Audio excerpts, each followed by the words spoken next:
Everyone has their own vision of Thailand, gleaned from glossy brochures and travelers' tales, but to truly understand it, you need to get your head around Sanook. This is a very Thai concept of deriving pleasure from whatever you're doing at work or play. It forms the basis of Thailand's exceptional hospitality and its reputation as the land of smiles.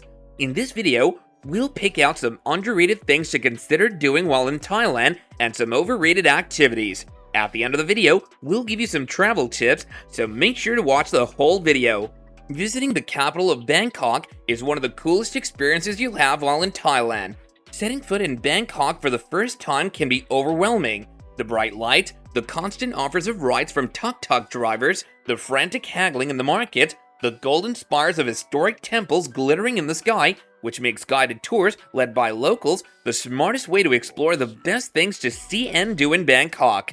Guides will help you negotiate fair prices for the essential tuk-tuk rides, advise you on what to order at street food stands, and if you're still stiff from the flight, they'll show you the best place for a traditional Thai massage. Thailand's beaches are what other beaches around the world aspire to be. The idyllic postcard image of white sand, turquoise sea, and swaying palms with a tiny fishing boat or two bobbing in the background. There are also bar-lined beaches, beaches with little more than a hammock, exclusive beaches, and child-friendly beaches. Thailand has quite literally a beach for everyone. And if you don't want to share the beach, you can have your very own. Those who thought Thailand's unspoiled islands were a thing of the distant past should look a little harder. There definitely are crowd-free beaches to be found. You just need to put in a little effort to get there. Ferries may not be as common, there may be limited food options, and the beaches might be rockier, but you'll definitely have a Thai island all to yourself. Now let's move over to some of the places that we consider to be a little overrated. This depends on what type of holiday you're going to, but the 30,000 people who descend for the full moon parties, the buckets of booze, and all-night bays are far from many people's visions of paradise. There are still pockets of loveliness even here, but with so many other islands to choose from, we'd rather share the love elsewhere. Our Thailand travel guide tells you how. The classic Thai experience, swaying through the jungle atop a well-trained elephant guided by a mahout. However, the processes required to train an elephant are somewhat less idyllic. Only visit sanctuaries which don't offer rides or performances. Elephants don't naturally paint, dance, or make music, and supporting this condones keeping captive elephants for tourists' entertainment. If Thailand's islands are the dictionary of beach, Pattaya is the definition of sex tourism. Nowhere does this happen quite like Thailand, and Pattaya is a mess of Western men and tiny Thai women. It may be a job, and the sex workers may be better paid than waitresses or chambermaids, but ultimately, the majority are here as a result of poverty, or worse, trafficking. Don't support it, please. The best time to visit Thailand is from November to February, when you can expect to enjoy dry, sunny weather. March and April are ideal months for beach holidays on islands like Phuket, but it can be oppressively hot in the cities.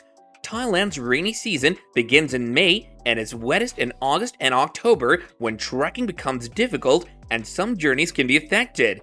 The good news is that the seasons are staggered on the east and west coasts. So long as you do your research, you can always find a sunny beach somewhere.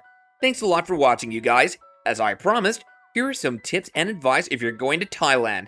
There's an enormous number of tourists that go every year, so people think it's very easy to do on your own.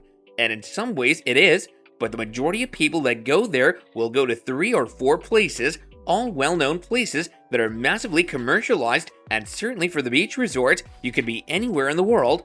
But what Thailand offers beyond that is loads and loads of beautiful little islands, loads of unspoiled places, which is what we take people to.